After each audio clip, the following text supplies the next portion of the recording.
Hi friends, வணக்கம். இன்றைக்கி நம்ம பொட்டேட்டோ கிரேவி எப்படி செய்யன்னு பார்க்கலாம். இது நீங்கள் சப்பாத்தி, இட்லி, தோசை எல்லாத்துக்கூடையும் வச்சு சாப்பிட ரொம்ப நல்லாயிருக்கும். கண்டிப்பாக நீங்கள் ட்ரை பண்ணி பார்க்கணும். தேவையான பொருள் என்னென்னு பார்த்துடலாம்.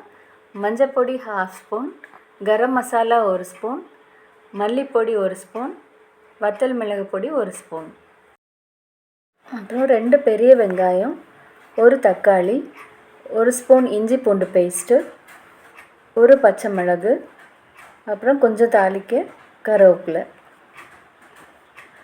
இப்போ ஃபஸ்ட்டு நீங்கள் கடாயில் 2 உருளைக்கிழங்கு நல்லா வேக வச்சுக்கோங்க. இப்போது நம்ம தாளிக்கிறதுக்கு 1/2 ஸ்பூன் சோம்பு, 2 பட்டை, 2 ஏலக்காய் இதை எடுத்து வச்சுக்கோங்க. இப்போ உருளைக்கிழங்கு வெந்த உடனே அதை நல்லா மசித்து வச்சுக்கோங்க. இது கூட நீங்கள் 1/2 கப் பச்சை பட்டாணி எடுத்து வச்சுக்கோங்க. நான் இந்த 2 வச்சு தான் இன்றைக்கி குருமா பண்ண போகிறேன். இப்போ நம்ம எடுத்து வச்சுருக்கிற அந்த ஸ்பைசஸ் மசாலா எல்லாம் ஒரு கடாயில் போட்டு, பிளேன் கடாயில், ஆயில் எதுவுமே ஊற்றாமல் பிளேன் கடாயில் நல்லா போட்டு வதக்கிக்கணும். அதை நல்லா வதக்குங்க. ஒரு 2 மினிட்ஸ் அதோட ஸ்மெல் நமக்கு வரும், நல்ல வதங்கின ஸ்மெல். ஸோ அது வர நல்லா வதக்கிக்கோங்க.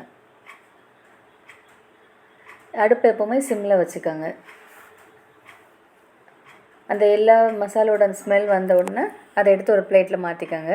இப்போ கடாயில் 2 ஸ்பூன் எண்ணெய் ஊட்டுக்கோங்க. அப்புறம் தாளிக்க 1/2 ஸ்பூன் கடுகு. கடுகு நல்லா பொரிஞ்ச உடனே சோம்பு, பட்டை, ஏலக்காய் அதையும் ஆட் பண்ணிக்கோங்க. எல்லா மசாலாவும் சேர்த்து நல்லா வதக்கிக்கோங்க. வதக்குனதுக்கப்புறம் இப்போ நம்ம அதில் 1 ஸ்பூன் இஞ்சி பூண்டு பேஸ்ட்டு ஆட் பண்ண போகிறோம்.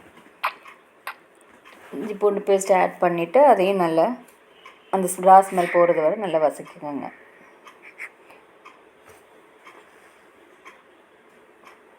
ஒரு 2 மினிட்ஸ் பண்ணால் போதும். அதுக்கப்புறம் இப்போ நம்ம நறுக்கி வச்சுருக்கிற 2 பெரிய வெங்காயம் ஆட் பண்ணிக்கோங்க.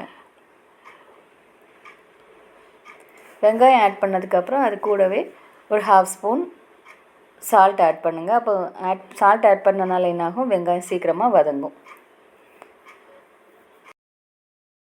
அந்த வெங்காயத்து கூட நம்ம 1 ஸ்பூன் சால்ட் சேர்க்குறோம். உப்பு சேர்க்கறதுனால என்னாகும், வெங்காயம் சீக்கிரமாக வதங்கும்.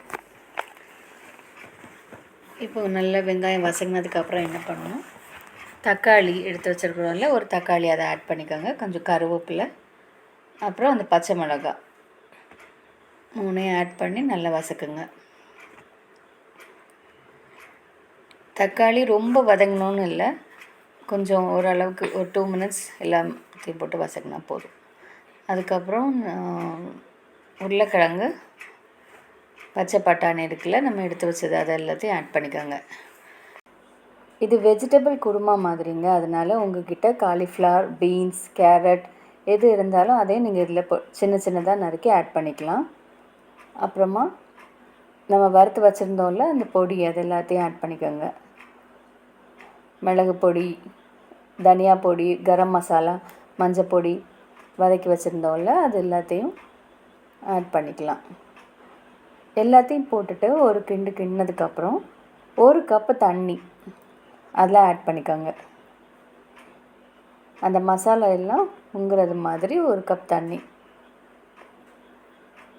பச்சை பட்டாணிலாம் வேகணும்ல, அதனால நம்ம அதை ஆட் பண்ணிக்கிறோம். இப்போ அதை நல்லா கொதி வரும்படி வச்சுக்கோங்க. இப்போ தேவைக்கேற்ப உப்பு போட்டுக்கோங்க. ஃபஸ்ட்டு நம்ம வெங்காயம் வதக்கும்போது போட்டுக்கிறோம். அதுக்கப்புறமா இப்போ தண்ணி ஆட் பண்ணதுக்கப்புறம் உங்களுக்கு சால்ட்டு பார்த்துட்டு எவ்வளோ வேணுமோ அது போட்டுக்கோங்க. இப்போ நல்லா கொதி வரட்டுங்க. ஒரு 5 மினிட்ஸ் நல்லா வேக விடுங்க.